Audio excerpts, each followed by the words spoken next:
Kumusta po kayo, mga minamahal naming taga-subaybay? Nagagalak po kaming makasama kayong muli sa isa na namang kwentong mag-iiwan ng marka sa ating mga puso. Sabi nila, madaling sukatin ang halaga ng isang tao sa kapal ng kanyang wallet o sa kinang ng kanyang kasuotan. Pero paano kung ang tunay na yaman ay nakatago sa isang bagay na hindi nakikita ng mga mata? Isang pamanang binuo ng pawis, luha, at walang katumbas na pagmamahal. Hindi ito palengke bata, hindi rin ito tambayan ng mga pulubi. Ang mga salitang iyon, matalas at malamig na tila patalim, ay humiwa sa katahimikan ng malawak na labi. Para kay Hanan Mabini, ang bawat salita ay isang sampal na nag-iwan ng nag-aalab na init sa kanyang mga pisngi. Naramdaman niya ang panginginig ng kanyang mga kamay, kaya't mas hinigpitan niya ang pagkakahawak sa luma at lukot na brown envelope na tila iyon ang kanyang tanging salbabida sa gitna ng karagatan ng kahihiyan. Ang lahat ng mga mata sa loob ng bangko ng gintong haligi, mula sa mga kliyenteng nakasuot ng mga mamahaling damit hanggang sa mga empleyadong abala sa kanilang mga mesa, ay nakatutok na ngayon sa kanya. Sa kanyang kupas na t-shirt, sa kanyang maong na may tas-tas sa laylayan, at sa kanyang mga lumat-pudpod na tsinelas. Ang nagsalita ay isang matangkad na lalaki, nasa mga huling bahagi ng kanyang 40, na may buhok na nagsisimula ng mamuti sa may sentido. Ang kanyang suot na suit ay mas makintab pa kaysa sa sahig na marmol na kinatatayuan ni Hanan. Ang kanyang tindig ay nagpapakita ng kapangyarihan. Ito si Gideon Silakbo, ang pangalan na nakaukit sa gintong plaka sa napakalaking mesa na nakita ni Hanan kanina. Ang hari ng palasyong ito. Sinusunod ko lang po ang bilin ng nanay ko. Halos pabulong na sagot ni Hanan. Ang kanyang boses ay nanginginig at hirap lumabas. Ang tingin niya ay nakapako sa sahig, hindi magawang salubungin ang nanlilisik na mga mata ng Ginoo. Isang mapaklang tawa ang kumawala kay Gideon. Ang nanay mo? At ano namang kinalaman ng nanay mo sa bangko ko? Itinuro niya ang pinto gamit ang isang mapanuyang kumpas ng kamay. Guard, paki-assist ang batang ito palabas. Nagdudulot siya ng abala. Isang security guard ang lumapit. Ang kanyang muka ay nagpapakita ng bahagyang pag-aalinlangan. Ngunit ang utos ay malinaw. Hinawakan nito ng marahan ang braso ni Hanan. Pero sir, kailangan ko lang pong... Pagsusumamo ni Hanan, ang mga luha ay nagsisimula ng mamuo sa kanyang mga mata. Ito na lang po ang huling habilin niya. Ang desperasyon sa boses ng bata ang nagpatigil sa guard. Sa kabila ng utos, may kung anong awa siyang naramdaman. Naiinip na bumuntong hininga si Gideon. Ano ba yan? Anong habilin? Isang lumang sobre? Lumakad siya palapit. Ang tunog ng kanyang sapatos na katad ay umalingaw-ngaw sa sahig. Hinablot niya ang sobre mula sa kamay ni Hanan. Sa loob, nakita niya ang isang gusot na tseke. Ito ang dahilan ng lahat ng eksenang ito? Tiningnan niya ang tseke na may pagkasuklam. Pagkatapos ay ibinalik ang tingin kay Hanan. Magkano ba ito? 500? 1,000? Bata, kung may utang kami sa'yo o sa nanay mo, sabihin mo na para matapos na ito. Binibigyan mo ng masamang imahe ang bangko ko. Hindi sumagot si Hanan. Ang kahihiyan ay tila isang malaking kamay na sumasakal sa kanya.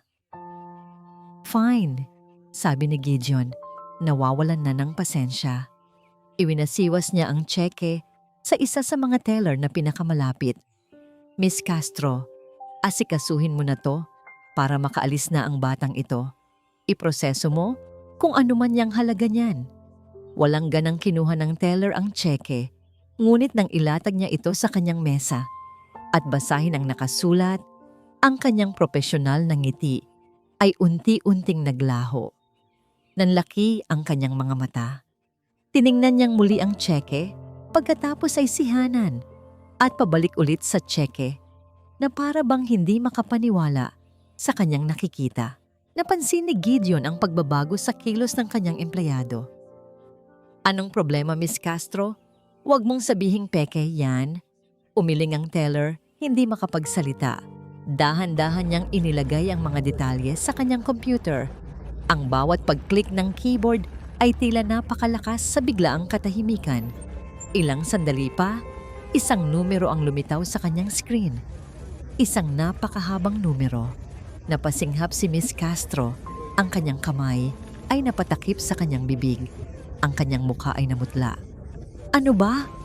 Sigaw ni Gideon. Ang kanyang inis ay narating na ang sukdulan. Nanginginig. Itinaas ng teller ang kanyang tingin kay Gideon Silakbo.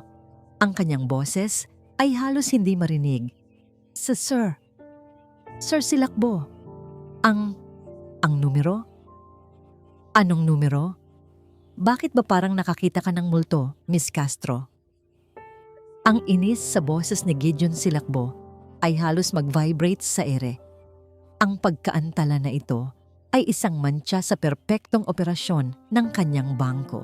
Lumakad siya palapit sa teller's counter. Ang kanyang mukha ay nababalutan ng iritasyon. Handa nang ayusin kung anumang maliit na problema ang nagdulot ng ganitong eksena. Sir, tingnan niyo po. Halos hindi makahingang sabi ng teller. Itinuturo ang kanyang monitor. Sumimangot si Gideon at inilipat ang kanyang tingin sa screen. Sa isang iglap, ang lahat ng salita ay nawala sa kanya. 47,000 taon. Sa una, inakala niyang isang technical glitch. Baka sobra ang mga zero. Ngunit habang tinititigan niya ito, ang mga numero ay tila sumasayaw sa harap ng kanyang mga mata. Nanunuya sa kanyang kawalan ng paniniwala. 1, 2, 3, 6 na 0. 47 milyon. Napigil niya ang kanyang hininga. Ang buong paligid ay biglang nabingi. Ang kaninang mahihinang bulungan sa lobby ay naging isang nakabibinging katahimikan. Naramdaman niya ang bawat pares ng mata na ngayon ay hindi na nakatingin sa marungis na bata, kundi sa kanya, ang kanilang amo, ang kanilang pinuno, na ngayon ay nakatayo na parang isang estatwa. Ang kanyang mukha ay kasing putla ng marmol na sahig. Saan? Saan galing ito? Tanong niya. Ang kanyang boses ay isang mahinang kaluskos na wala ang lahat ng dating awtoridad. Account po ng nanay niya, sir, sagot ni Miss Castro. Isang life insurance policy po at fully cleared na po ang pondo. Ang utak ni Gideon ay tumatakbo ng napakabilis, sinusubukang hanapan ng lohika ang isang sitwasyong imposible. Isang sindikato, money laundering, ginagamit ang isang bata para magpalusot ng pera.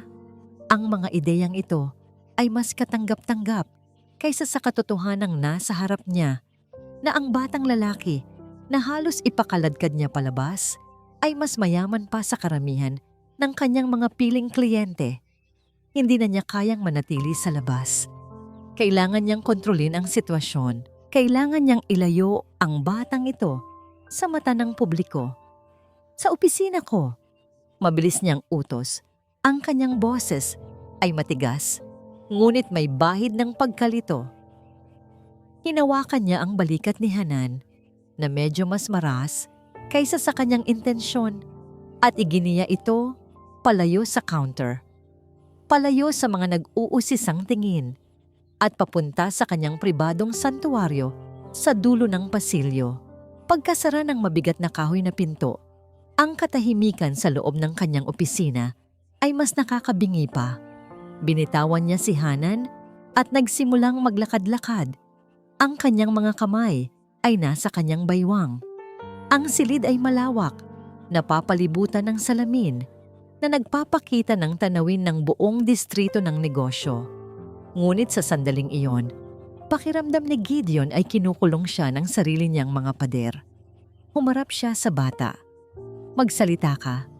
Sino ang nagpadala sa'yo? Anong laro ito? Si Hanan ay hindi sumagot. Sa halip, dahan-dahan niyang inabot ang luma at naninilaw na brown envelope na mahigpit niyang hawak kanina ang sobrang tinanggihan ni Gideon. "Nandyan po ang paliwanag," sabi ng bata sa mahinang boses. Sabi po ni nanay, "Ibigay ko po ito sa manager kapag wala na siya." Nag-aalangan, kinuha ni Gideon ang sobre. Ito ay malambot sa paglipas ng panahon. Ang mga gilid ay gamit na gamit. Taliwas na taliwas ito sa lahat ng bagay sa kanyang opisina na bago, makintab at mahal. Binaligtad niya ito at nakita ang isang pangalan na nakasulat sa maayos at malinis na pagkakasulat ng kamay. Puri Mabini. Ang pangalan ay walang anumang ibig sabihin sa kanya. Isang estranghero, isang multo na nag-iwan ng 47 milyong pisong palaisipan. Sa huling pagkakataon, tiningnan niya si Hanan na nakatayo lang doon, naghihintay. Ang kanyang mga mata ay naglalaman ng bigat na hindi dapat pasanin ng isang bata. Walang pag-aalinlangan, pinunit ni Gideon ang sobre. Ang papel ay manipis at malutong sa kanyang mga daliri. Nagpapakita ng katandaan. Ang sulat kamay ay maingat at malinis. Bawat letra ay tila inukit ng may dignidad. Isang bagay na hindi inaasahan ni Gideon mula sa isang lumang sobre. Nagsimula siyang magbasa. Simula ng voiceover ni Puri, mahinahon at may bahid ng pagod ngunit puno ng pagmamahal. Para sa kung sino mang namamahala ng bangko ng gintong haligi, ako po si Puri Mabini. Kung binabasa niyo po ito, ibig sabihin ay wala na ako sa mundong ito. Ang batang nag-abot sa inyo ng liham na ito ay ang aking anak, ang aking buhay. Si Hanan. Huminto si Gideon sa pagbabasa. Isang malamig na pakiramdam ang gumapang sa kanyang likuran. Tiningnan niya ang bata na tahimik na nakaupo sa mamahaling silya sa harap ng kanyang mesa. Ang mga paa nito ay hindi man lang umabot sa sahig. Hanan, iyon pala ang pangalan niya. Ipinagpatuloy niya ang pagbabasa. Ang tseke na hawak niyo po ay hindi galing sa pagnanakaw o sa anumang masamang paraan. Ito po ang kabuuan ng aking life insurance na 20 taon ko pong hinulugan mula sa aking maliit na sahod bilang isang janitress. Janitress, tagalinis. Ang salita ay tumama kay Gideon na parang sampal. Ang babaeng ito na nag-iwan ng milyon-milyon ay nabuhay sa paglilinis ng dumi ng ibang tao. Naramdaman niya ang unang kurot ng hiya. Ang mga larawan ng kanyang pagmamalaki at paghamak kanina sa lobby ay bumalik sa kanyang isipan, malinaw at nakakahiya. Bawat sahod, may maliit na halaga akong itinabi. May mga araw na halos wala na kaming makain ng anak ko, pero tiniis ko po dahil ang pangarap ko para kay Hanan ay mas malaki kaysa sa gutom na nararamdaman ko. Pangarap ko na makapag-aral siya sa magandang eskwelahan na hindi niya mararanasan ang pagod at hirap na dinanas ko. Pangarap ko na balang araw, papasok siya sa isang lugar na tulad ng bangko ninyo na hindi siya titingnan mula ulo hanggang paa. Sa isipan ni Gideon, isang imahe ang biglang nabuo. Isang babaeng nakayuko, nagkukuskos ng sahig sa isang madilim na pasilyo sa kalaliman ng gabi. Ang kanyang likod ay nangangawit, ang kanyang mga kamay ay magaspang, ngunit sa kanyang pagod na mukha ay may isang munting ngiti habang iniisip ang natutulog na anak na naghihintay sa kanya sa kanilang maliit na silid. Ang imahe ay napakalinaw, napakatotoo, na napaiwas ng tingin si Gideon sa liham. Muli, ang kanyang mga mata ay napadako kay Hanan at sa unang pagkakataon, hindi na isang istorbo ang nakita niya, hindi na isang pulubi na sumisira sa imahe ng kanyang bangko. Nakita niya ang isang anak na ulila, isang batang lalaki na nag-iisa na ngayong dala-dala ang bigat ng pangarap ng kanyang ina. Bumalik siya sa sulat, ang kanyang puso ay nagsisimula ng bumigat. Hindi ko po hinihiling ang inyong awa. Ang tanging hiling ko lang po ay ang inyong respeto. Respeto para sa aking anak at para sa sakripisyo ng isang ina na ginawa ang lahat para sa kanyang nag-iisang yaman. Pakitulungan niyo po siyang pangalagaan ito hanggang sa siya'y nasa tamang edad na. Ito na po ang aking huling habilin. Tiniklop ni Gideon ang papel. Iniisip na yon na ang katapusan. Isang malalim na buntong hininga ang kumawala sa kanya. Isang buntong hininga ng pagsisisi na hindi pa niya naramdaman sa buong buhay niya. Ngunit nang akma na niyang ibababa ang sulat, napansin niyang may isa pa palang pahina na maingat na nakatupi sa likod ng unang papel. Binuklat niya ito. May iilang pangungusap pa. At ang unang linya ay nagpatigil sa pagtibok ng kanyang puso. Ginoong Silakbo, baka hindi niyo ako natatandaan, pero ang ama niyo, oo.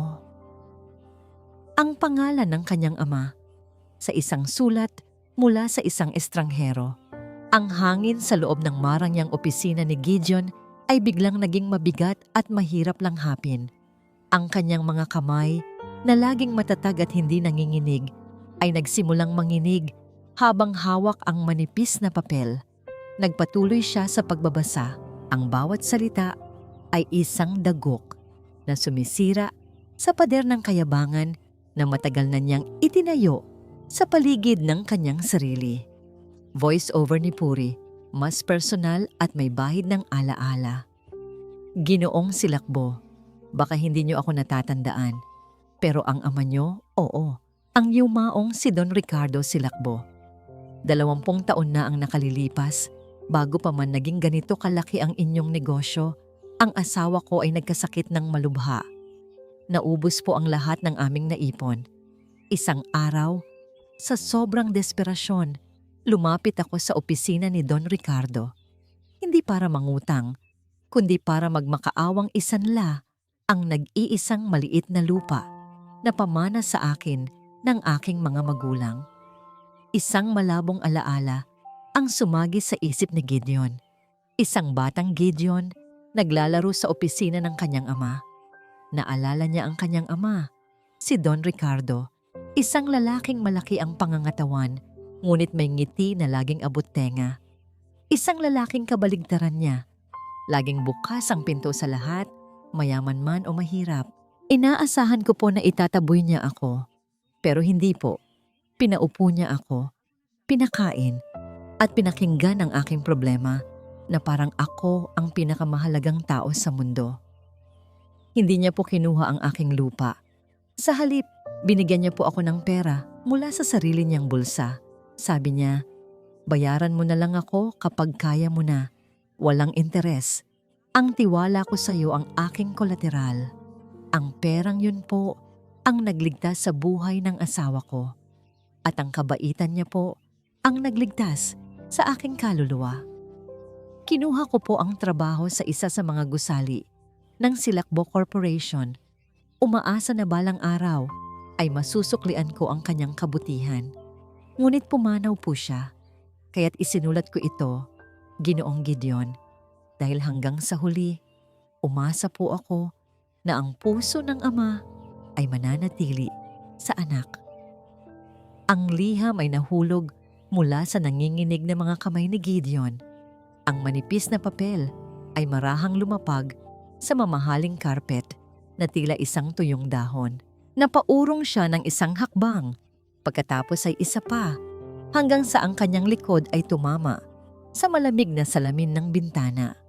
Ang kanyang paghinga ay mababaw at mabilis.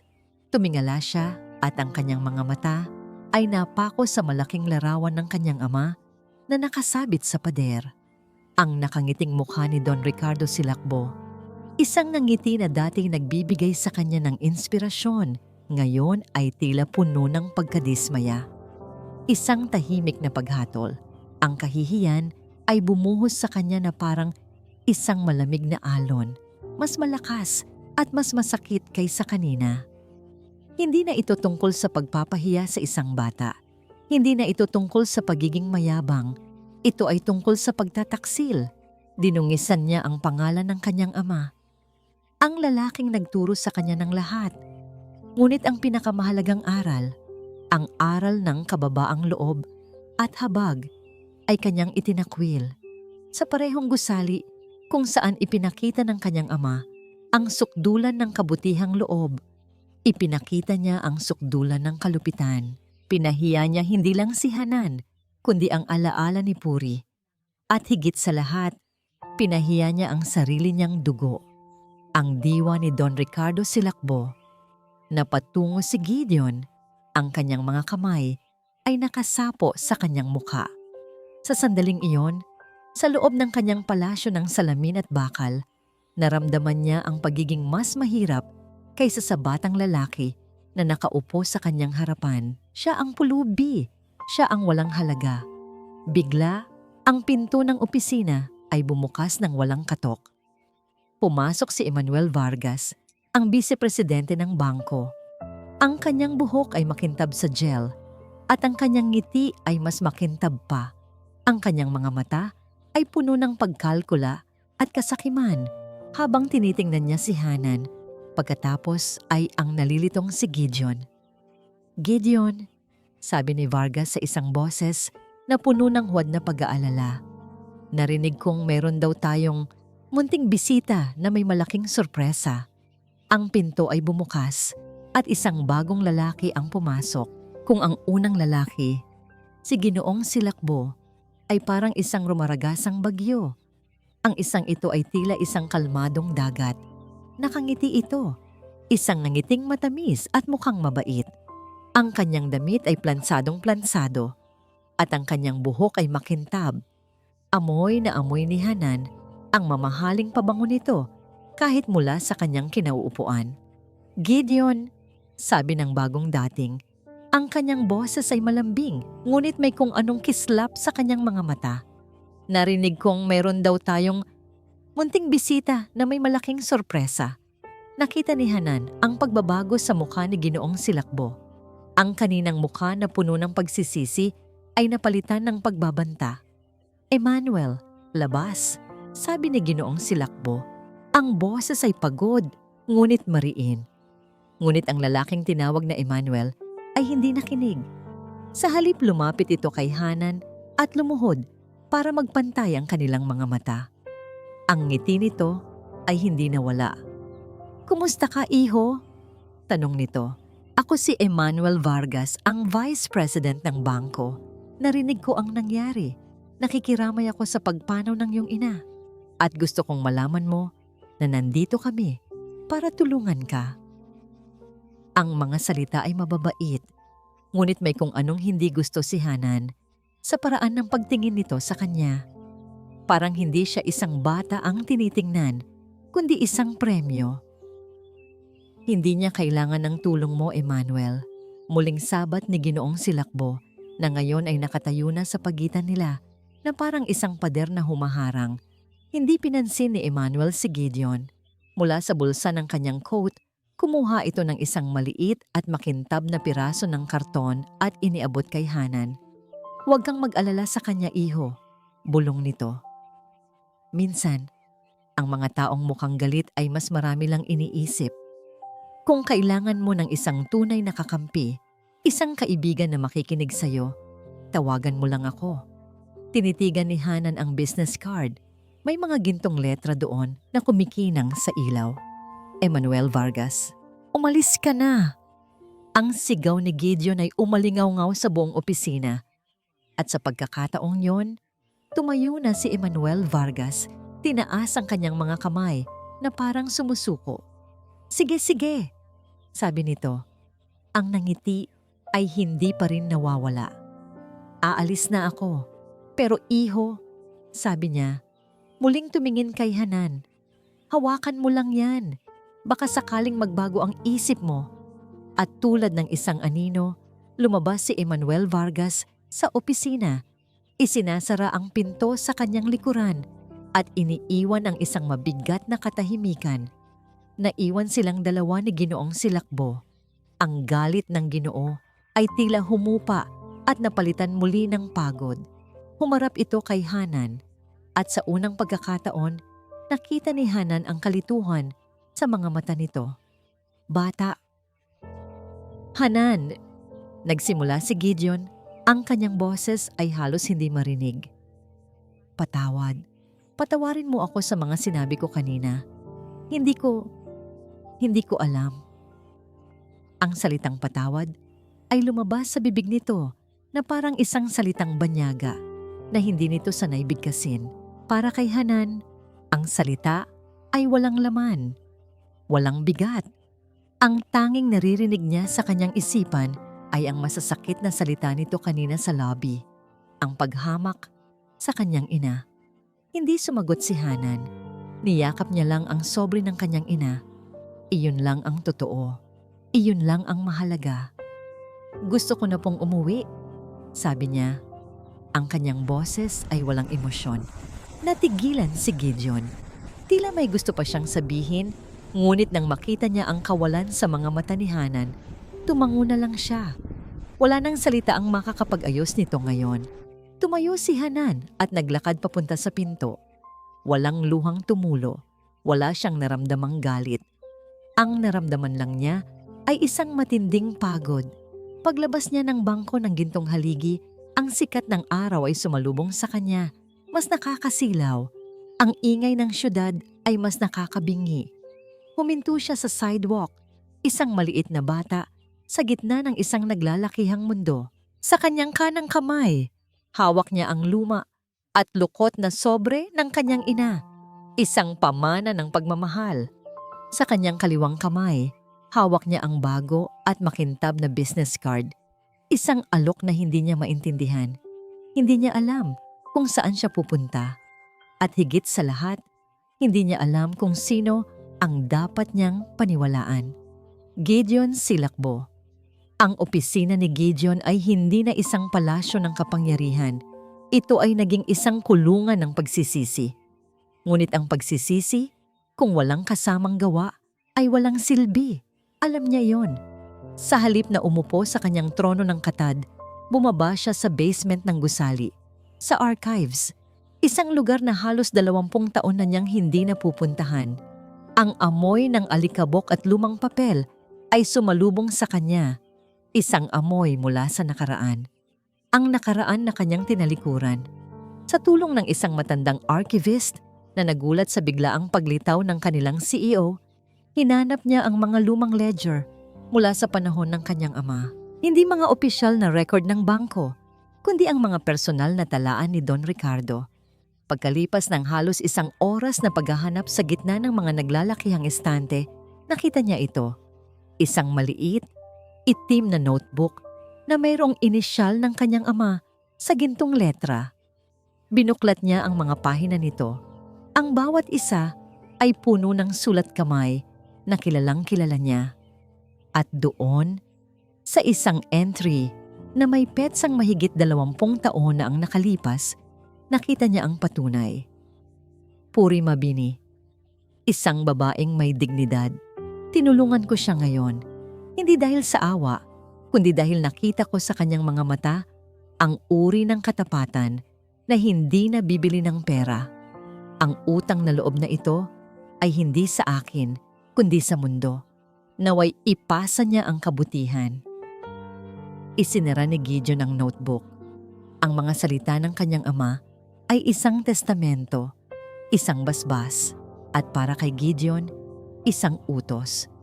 Kailangan niyang itama ang kanyang pagkakamali. Kailangan niyang hanapin si Hanan at patunayan na ang puso ng ama ay nananatili nga sa anak. Ngunit habang siya ay naghahanap ng katotohanan sa nakaraan, ang kasinungalingan ay mabilis na kumikilos sa kasalukuyan. Emmanuel Vargas. Ang makintab na itim na kotse ni Emmanuel Vargas ay huminto sa dulo ng isang makipot at maputik na eskinita. Isang mundo na ibang-iba sa kinang ng distrito ng Maringal. Maingat siyang bumaba. Inaayos ang kanyang mamahaling suit. Ang kanyang mukha ay nagpapakita ng bahagyang pandidiri sa paligid. Ngunit nang makita siya ng mga tao, ang pandidiri ay napalitan ng isang mainit at mapagkumbabang ngiti. Dala-dala niya ang 2 malaking paper bag ng pagkain mula sa isang sikat na fast food chain. At ang amoy ng pritong manok ay agad na nakakuha ng atensyon. Magandang hapon po, bati niya sa isang grupo ng mga matatandang nakatambay sa isang maliit na tindahan. Hinahanap ko po sana ang bahay ng batang si Hanan Mabini. Ang mga tao na unay nagdududa ay agad na naging palakaibigan dahil sa kanyang magalang na pananalita at sa dala niyang pasalubong. Ipinamahagi niya ang pagkain sa mga bata sa eskinita. Sa loob lamang ng ilang minuto, siya na ang sentro ng atensyon. Kawawang bata yang si Hanan, sabi ng isang matandang babae. Napakabait ng batang yan at ng kanyang ina. Ngayon ay nag-iisa na. Kaya nga po ako narito. Nay, sagot ni Vargas, ang kanyang boses ay puno ng awa. Ako po si Emmanuel Vargas mula sa bangko. Labis po akong nababahala sa sinapit ng bata, lalo na't ang amo ko, si Ginoong Silakbo, ay medyo mainitin ang ulo. Nais ko lang pong siguraduhin na ligtas si Hanan at ang perang ipinama ng kanyang ina. Mabilis niyang nakuha ang simpatiya ng lahat. Para sa kanila, siya ang anghel na sugo mula sa langit. At si Gideon, ang demonyong nagtatangkang manlamang.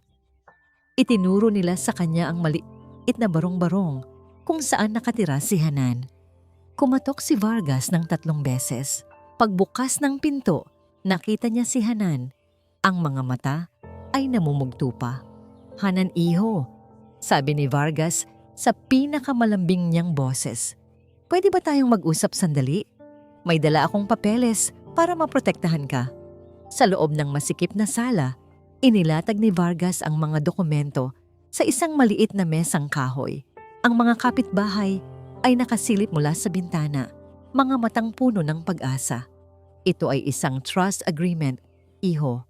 Paliwanag ni Vargas, itinuturo ang mga linya ng maliliit na letra na hindi maiintindihan ng isang bata. Ibig sabihin nito, ako muna ang pansamantalang mangangalaga sa pera mo para walang sino man, lalo na si Ginoong Silakbo, ang makagalaw nito. Para sa kaligtasan mo ito. Paperwork lang to. Isang pirma mo lang dito at ako na ang bahala sa lahat. Si Hanan ay naguguluhan. Ang lalaking ito ay mukhang napakabait. Ang mga kapitbahay niya ay nagtitiwala sa kanya. At si Ginoong Silakbo, ang alaala ng pagpapahiya ay sariwa pa. Kinuha ni Vargas ang isang mamahaling pluma mula sa kanyang bulsa at iniabot ito kay Hanan. Huwag kang matakot, iho. Ito ang tama. Kinuha ni Hanan ang pluma. Ang bigat nito ay tila kabigat ng 47 milyong piso. Tinitigan niya ang linya kung saan siya dapat pumirma. Ang kamay niya ay nanginginig. Ang dulo ng pluma ay ilang milimetro na lang ang layo mula sa papel. Ang isip ni Hanan ay isang magulong sinulid. Ang mga salita ni Ginoong Vargas ay tila pulot, matamis at nangangako ng kaligtasan. Ngunit ang alaala ng sigaw ni Ginoong Silakbo, ang alaala ng pagpapahiyang dinanas niya, ay isang lason na kumakalat sa kanyang sistema. Kanino siya maniniwala? Sa demonyong humihingi ng tawad o sa anghel na may matang tila ahas? Sige na, iho, isang pirma lang. Bulong ni Vargas, ang kanyang boses ay tila isang hipnotismo. Nanginginig, ibinaba ni Hanan ang pluma. Bigla, isang malakas na kalabog ang yumanig sa kanilang munting barong-barong na sinundan ng tunog ng isang sasakyang pumarada ng padalos-dalos sa labas. Mabilis na bumukas ang pinto at isang anino ang humarang sa sikat ng araw. Si Gideon Silakbo. Hingal siya. Ang kanyang mamahaling suit ay bahagyang nagusot at ang kanyang mga mata ay nag-aapoy sa isang halo ng galit at takot. Ang kanyang tingin ay direktang napunta sa papel na nasa mesa at sa plumang hawak ni Hanan. Huwag! Ang sigaw niya ay mas malakas pa kaysa sa kalabog kanina. Hanan, huwag mong pirmahan yan! Napatayo si Emmanuel Vargas, ngunit ang kanyang pagkagulat ay mabilis na napalitan ng isang kalmadong nanggisi. Gideon, nagsayang ka pa ng gasolina para sundan kami dito. Hindi siya pinansin ni Gideon.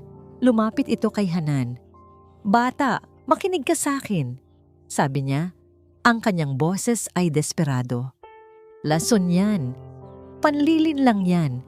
Kinukuha niya ang lahat sa'yo.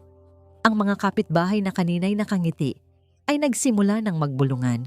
Ang kanilang mga tingin ay napuno ng pagdududa, ngunit hindi para kay Vargas, para kay Gideon. "Nakikita niyo na?" sabi ni Vargas, humarap sa mga usisero sa labas. Ang kanyang boses ay malumanay, ngunit sapat na para marinig ng lahat. "Ito ang sinasabi ko." Hindi niya kayang tanggapin na may ibang tumutulong sa bata. Gusto niyang soluhin ang pera ng kawawang ulila. "Sinungaling," sagot ni Gideon. Ang kanyang mga ugat sa leeg ay lumitaw. "Hayop ka, Vargas. Matagal ko nang alam ang mga pagnanakaw mo sa kumpanya. Puro kaakusasyon na walang pruweba," ganti ni Vargas. "Ang tanging pruweba dito ay ikaw, isang bilyonaryo na sumusugod sa bahay ng isang mahirap na bata para takutin siya. Ano to, Gideon? Dahil hindi mo nakuha ang tiwala niya, pipilitin mo siya." Ang mga salita ni Vargas ay matatalas at perpektong kinalkula. Bawat isa ay tumatama sa target. Ang mga bulungan sa labas ay naging mga sigaw. "Umalis ka dito!" Sigaw ng isang babae. "Huwag mong galawin ang bata!" Sigaw ng isang lalaki. Si Gideon ay napapaligiran. Ang kanyang katwiran, ang kanyang katotohanan ay nalunod sa dagat ng galit na nilikha ni Vargas. Humarap siyang muli kay Hanan. Ang kanyang mga mata ay puno ng pagsusumamo. "Hanan, pakiusap. Ang iyong ina, ang iyong ama. Nagtiwala sila sa pamilya ko. Huwag kang maniwala sa kanya." Ngunit para kay Hanan, ang lahat ay ingay na lamang.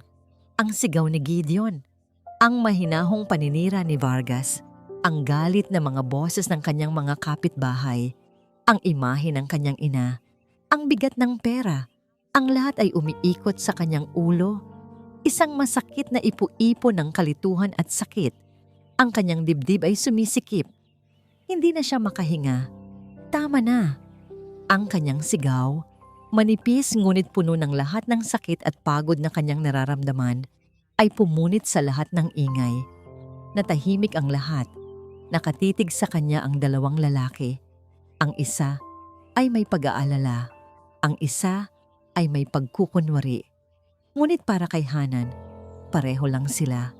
Mga buwitre, nag-aagawan sa iniwan ng kanyang ina. "Lubayan niyo ako!" Sigaw niyang muli, at sa isang kilos ng desperasyon, inihagis niya ang pluma sa sahig. "Umalis kayo! Pareho kayong umalis!" Tumakbo siya sa loob ng kanyang maliit na silid at isinara ang pinto ng malakas. Isinubsob niya ang kanyang mukha sa unan at doon, sa wakas, ibinuhos niya ang lahat ng luhang kanina pa niya pinipigilan. Sa labas, naiwan ang isang nakakabinging katahimikan.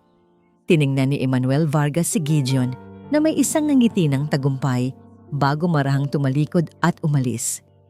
Isa-isang nagsialisan ng mga kapitbahay, nag-iiwan ng mga tingin ng pagkasuklam para kay Gideon. Naiwan si Gideon sa labas ng maliit na barong-barong, tinalo hindi ng argumento, kundi ng isang isinarang pinto. Ang tunog ng isinarang pinto ay umalingaw-ngaw sa isipan ni Gideon Silakbo nang mas malakas pa kaysa sa pinakamalakas na sigaw ng galit. Bawat kilometro pabalik sa kanyang toreng salamin sa distrito ng Maringal ay 1 milya ng kabiguan. Pagdating niya sa kanyang opisina, hindi niya binuksan ang mga ilaw. Hinayaan niyang lamunin ng dilim ng gabi ang silid, tulad ng dilim na lumalamon sa kanyang kaluluwa. Umupo siya sa kanyang silya, hindi na parang isang hari sa kanyang trono, kundi parang isang bilanggo sa kanyang selda. Napatunayan niya ang isang bagay ngayong gabi.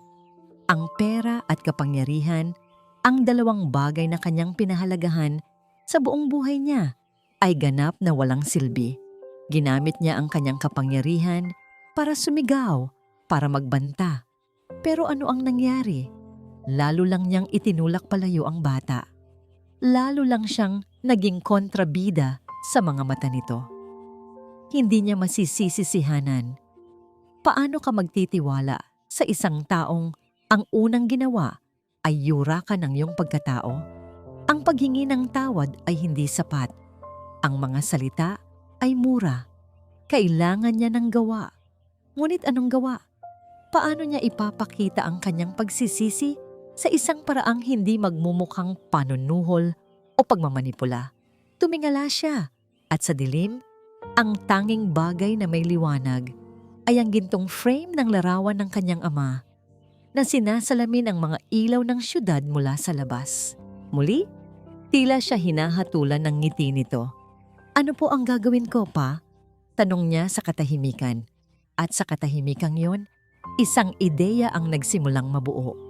Isang ideyang hindi galing sa isip ng isang CEO, kundi mula sa puso ng isang anak na gustong muling makuha ang respeto ng kanyang ama. Hindi niya kailangang kausapin si Hanan. Kailangan niyang kausapin ang alaala ni Puri. Hindi niya kailangang patunayan na si Vargas ay masama. Kailangan niyang patunayan na siya, si Gideon, ay may kakayahang maging mabuti. Kinabukasan, ang mga empleyado ng Bangko ng Gintong Haligi ay nagulantang sa isang memo na ipinadala sa kanilang lahat. Hindi ito tungkol sa kita, sa mga target o sa bagong polisiya. Ito ay isang imbitasyon. Inaanyayahan ang lahat ng empleyado para sa isang munting pagtitipon sa Biyernes ng hapon sa main lobby. Ating bibigyang pugay ang mga kasamahan natin sa serbisyo na naging pundasyon ng bangkong ito. Ang ating mga maintenance staff, mga utility personnel at mga security guard noon at ngayon. Ang memo ay nagdulot ng kalituhan sa buong organisasyon. Si Gideon Silakbo, ang taong halos hindi tumitingin sa mga taong nasa ibaba, ay magbibigay ng parangal para sa kanila? Kasabay nito, isang mensahero ang ipinadala sa eskinita kung saan nakatira si Hanan. Hindi ito nakakotse, hindi ito nakasuit. Isa itong simpleng kawani ng bangko na naglakad sa putik, dala-dala ang isang sobre. Nang buksan ni Hanan ang sobre, hindi ito business card, hindi ito legal document. Isa itong imbitasyon na nakasulat sa isang simpleng puting papel. Ang sulat kamay ay hindi perpekto. Halatang hindi sanay magsulat ang may-ari nito. Para kay Hanan Mabini, hindi ko hinihiling ang iyong pagtitiwala. Hindi ko rin hinihiling ang iyong kapatawaran. Ngunit nais kitang anyayahan sa isang pagtitipon. Hindi bilang isang milyonaryo, kundi bilang anak ng isa sa mga taong pararangalan namin. Anak ni Puri Mabini. Lubos na gumagalang, Gideon Silakbo Biyernes ng hapon. Hinawakan ni Hanan ang imbitasyon. Ang kanyang puso ay naguguluhan pa rin. Ngunit sa pagkakataong ito, may kung anong iba siyang naramdaman. Isang kislap ng kuryosidad, isang hibla ng pag-asa. Muli, natagpuan niya ang kanyang sarili na nakatayo sa harap ng malaking pinto ng Bangko ng Gintong Haligi. Ang parehong pinto kung saan nagsimula ang kanyang kahihiyan. Ang parehong pinto na nagdala sa kanya sa isang mundong hindi niya maintindihan. Ngunit ngayon, may pagpipilian siya. Pumasok o tumalikod, maniwala o magduda. Huminga siya ng malalim at ang kanyang maliit na kamay ay humawak sa malamig na bakal ng hawakan ng pinto. Itinulak ni Hanan ang mabigat na pinto.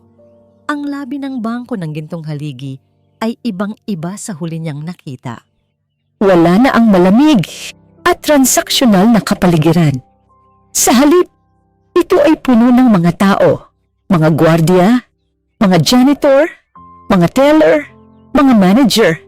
Lahat ay magkakasama. May isang maliit na entablado sa gitna at sa likod nito ay isang malaking banner na may mga salitang, "Salamat sa inyong serbisyo." Nakita ni Hanan ang ilang matatandang mukha na hindi niya kilala. Nakaupo sa mga upuang nakalaan para sa kanila. Marahil ay mga retiradong empleyado. Nakaramdam siya ng hiya at dahan-dahang nagtago sa likod ng isang malaking haligi. Maya-maya, umakyat sa entablado si Gideon Silakbo. Hindi siya mukhang isang hari ngayon. Ang kanyang suot ay simple lang. At sa kanyang mga mata ay mayroong isang bagay na hindi pa nakikita ni Hanan dati. Kababaang loob. Magandang hapon sa inyong lahat. Nagsimula siya. Ang kanyang boses ay bahagyang nanginginig. Hindi sanay sa ganitong uri ng pagsasalita. Inanyayahan ko kayo ngayon, hindi bilang inyong CEO, kundi bilang isang kasamahan, bilang isang taong nagkamali.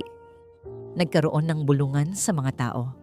Sa loob ng maraming taon, pagpapatuloy niya, pinamahalaan ko ang bangkong ito na nakatuon lamang sa mga numero, sa kita, sa imahe, at sa paghahangad na yon, nabulag ako. Naging manhid ako. Nakalimutan ko ang pinakamahalagang asset ng lugar na ito, ang mga tao. Ang kanyang tingin ay naglakbay sa buong silid at pagkatapos ay tila humahanap ng isang bagay o isang tao. Ilang araw ang nakalipas, isang bata ang pumasok sa bangkong ito at sa aking kayabangan, hinusgahan ko siya, hinamak ko siya. Ngunit ang batang iyon ay nagdala ng isang mensahe. Isang liham mula sa kanyang ina. Isang ina na nagtrabaho bilang isang janitress sa loob ng 20 taon para itaguyod ang kanyang anak. Bigla, lumabas mula sa isang gilid si Emmanuel Vargas. "Gideon, anong kalokohan ito?" Sabi niya, "Sinusubukang agawin ang atensyon.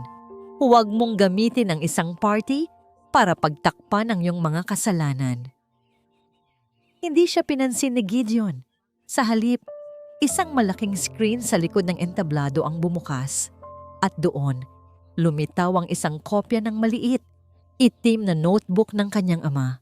Ang entry tungkol kay Puri Mabini ay naka-zoom in para mabasa ng lahat. "Hindi ito isang party, Emmanuel," sabi ni Gideon. Ang kanyang boses ay biglang naging matatag. "Ito ay pagwawasto. Ang ina ng batang yon, si Puri Mabini, ay tinulungan ng aking ama 20 taon na ang nakalipas. Isang kabutihang loob na sinuklian niya ng katapatan. Isang kabutihang loob na muntik ko ng yurakan." Nagpatuloy siya. At habang ako ay nagwawasto ng aking pagkakamali, ang ilan naman ay sinasamantala ang sitwasyon. Lumitaw sa screen ang isang kopya ng trust agreement na pinapirmahan ni Vargas kay Hanan, kasama ang mga account records na nagpapakita ng mga kahina-hinalang transaksyon na konektado sa pangalan ni Vargas. Isang kasunduan na maglilipat ng lahat ng mana ng bata sa ilalim ng kanyang kontrol. Ang mukha ni Emmanuel Vargas ay namutla. Ang ngiti niya ay nawala. Kasinungalingan yan. Kung kasinungalingan ito, handa akong harapin ka sa korte. Sagot ni Gideon, malamig at tiyak. "Security, ihatid niyo si Ginoong Vargas palabas." 2 gardiya ang lumapit kay Vargas. Wala siyang nagawa, kundi magpatangay palabas. Ang kanyang paglaban ay nalunod sa mga mapanghusgang tingin ng mga taong kanina lang ay sinusubukan niyang lokohin. Nang tumahimik na muli ang lobby, huminga ng malalim si Gideon. Ang kanyang tingin ay muling naghahanap. At sa pagkakataong ito, nagtama ang kanilang mga mata. Nakita niya si Hanan sa likod ng haligi. "Puri Mabini," sabi ni Gideon. Ang kanyang boses ay basag na ngayon sa emosyon. Ang kanyang pangalan ay hindi lamang pangalan ng isang janitress. Ito ay pangalan ng isang ina, isang bayani, isang paalala na ang tunay na halaga ay hindi nasusukat sa pera, kundi sa sakripisyo at pagmamahal. "Sa harap ninyong lahat at sa harap ng anak ni Puri," sabi niya, direktang nakatingin kay Hanan. "Ako ay humihingi ng tawad, Hanan, patawad." Ang mga salita, na minsan ay walang laman, ay puno na ngayon ng bigat ng katotohanan. Nakita ito ni Hanan sa kanyang mga mata. Nakita niya ang pagsisisi, nakita niya ang pagbabago. Dahan-dahang lumabas si Hanan mula sa kanyang pinagtataguan. Ang lahat ng mata ay napunta sa kanya. Ngunit sa pagkakataong ito, hindi na niya naramdaman ang hiya. Ang naramdaman niya ay pagmamalaki.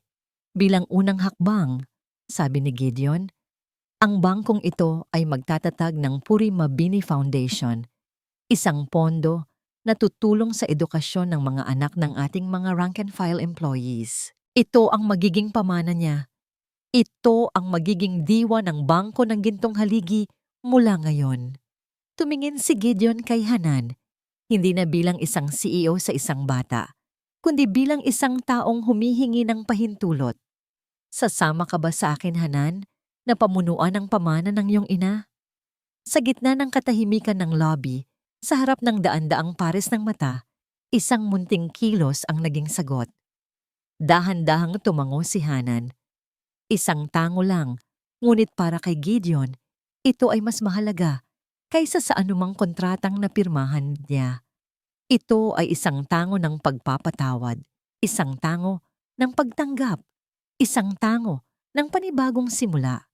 Ang mga sumunod na linggo ay naging abala, ngunit ito ay isang pagkaabala na puno ng layunin. Hindi na ito tungkol sa pagpapalago ng pera, kundi sa pagpapalago ng kabutihan. Sa isang maliit na conference room, magkatapat na nakaupo si Gideon Silakbo at si Hanan Mabini kasama ang mga abogado para balangkasin ang mga tuntunin ng Puri Mabini Foundation. Sa una, mayroong kaunting awkwardness, ngunit habang tumatagal, nakita ni Hanan ang ibang bersyon ng lalaking kinatatakutan niya. Nakita niya ang isang Gideon na nakikinig. Isang Gideon na nagtatanong sa kanyang opinyon. Sa tingin mo, Hanan, ito ba ang gugustuhin ng nanay mo? At sa mga tanong na yon, natagpuan ni Hanan ang kanyang boses.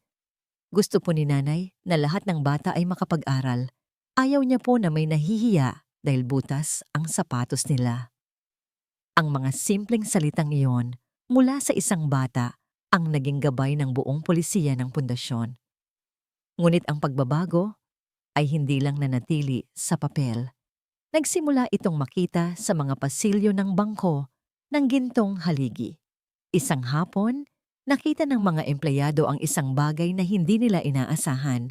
Si Gideon Silakbo, ang kanilang CEO, ay personal na nag-abot ng isang tasa ng kape sa isang janitor na nagpupunas ng sahig. "Salamat sa iyong serbisyo, Mang Tony," sabi ni Gideon. Tinatawag ang lalaki sa kanyang pangalan. Ang matandang janitor ay natigilan, hindi makapaniwala. Ngunit nang makita niya ang sinseridad sa mga mata ng kanyang amo, isang ngiti ang gumuhit sa kanyang pagod na mukha. "Salamat din po, sir." Ang maliit na eksenang yon ay mabilis na kumalat. Nagbago ang hangin sa loob ng bangko. Ang dating takot sa CEO ay napalitan ng respeto. Ang dating kompetisyon ay napalitan ng pakikisama. Natutunan nilang batiin ang isa't isa, mula sa pinakamataas na ehekutibo hanggang sa pinakabagong mensahero. Natutunan nilang tingnan ang bawat isa hindi base sa kanilang posisyon, kundi bilang isang tao. Dumating ang araw ng opisyal na paglulunsad ng Puri Mabini Foundation. Ang lobby ay muling napuno ng tao. Ngunit sa pagkakataong ito, ang mga bisita ay hindi lamang mga mayayamang kliyente, kundi pati na rin ang mga pamilya ng mga empleyado, mga asawa, mga anak, na may ngiti at pag-asa sa kanilang mga mukha. Sa entablado, 2 tao ang magkatabing tumayo para tanggalin ang takip sa isang bagong plakang tanso na permanenteng ilalagay sa pader ng lobby. Isang matangkad na lalaki na may buhok na namumuti at isang batang lalaki na nakasuot ng bago at disenteng damit. Sabay nilang hinila ang tela. Lumitaw ang mga salitang nakaukit sa tanso. Sa alaala ni Puri Mabini, isang ina, isang manggagawa, isang inspirasyon na nagturo sa amin ng tunay na halaga. Ilang taon ang lumipas, isang binatilyo na ngayon si Hanan, matangkad at puno ng kumpiyansa, ang siyang nakatayo sa entablado. Nasa harap niya ang unang batch ng mga iskolar ng Puri Mabini Foundation. "Ang aking ina ay nag-iwan sa akin ng pera," sabi ni Hanan sa mga kabataang nakikinig sa kanya. Pero hindi yon nanay ang tunay niyang pamana. Ang tunay niyang pamana ay ang aral na itinuro niya sa atin, na ang bawat tao, gaano man kaliit ang tingin ng mundo sa kanila, ay may kakayahang mag-iwan ng isang bagay na malaki at makabuluhan. Sa isang sulok ng bulwagan, Isang matandang lalaki ang nakatayo, tahimik na nanonood. Ang kanyang buhok ay ganap ng maputi, ngunit ang kanyang mga mata ay puno ng kapayapaan at pagmamalaki. Si Gideon Silakbo, hindi na siya ang CEO. Ipinasa na niya ang posisyon sa iba. Ngayon, ang kanyang buong panahon ay nakatuon sa pundasyon. Naging paraan niya ito ng pagbabayad puri. Pagkatapos ng seremonya, isang pamilya ang lumapit kay Gideon. Salamat po, Ginoong Silakbo. Dahil po sa inyo, makakapagkolehiyo na po ang anak namin. Ngumiti si Gideon. Huwag kayong magpasalamat sa akin.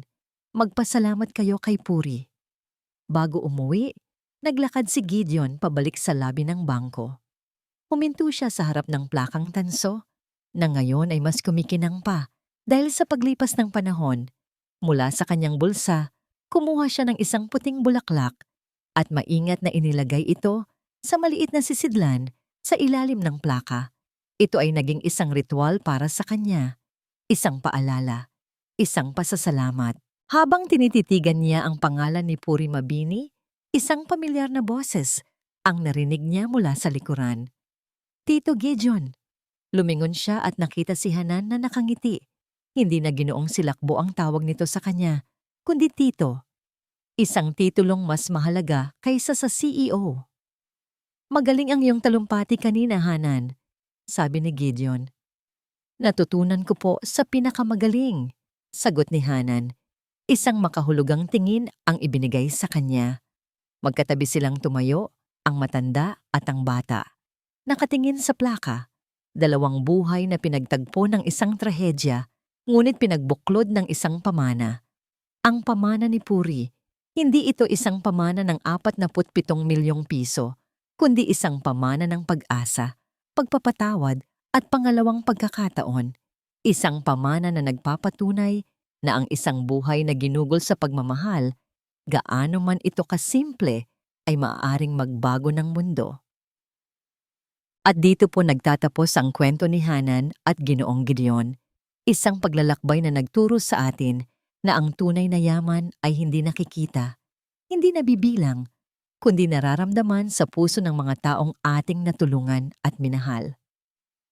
Taos puso po akong nagpapasalamat sa inyong walang sawang pagsubaybay sa ating kwento.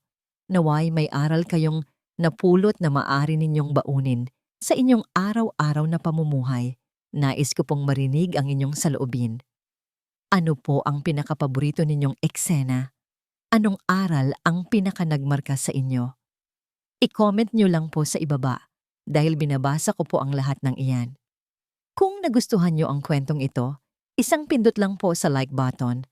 I-share sa inyong mga kaibigan at kapamilya. At syempre, mag-subscribe na po kayo para hindi ninyo mapalampas ang mga susunod pa nating kwento. Muli, ako po ang inyong lingkod, nag-iiwan ng isang paalala. Ang bawat puso ay may sariling kwento, at ang bawat kwento ay may aral na naghihintay. Pagpalain po kayo ng Panginoon, kayo at ang inyong buong pamilya. Hanggang sa muli.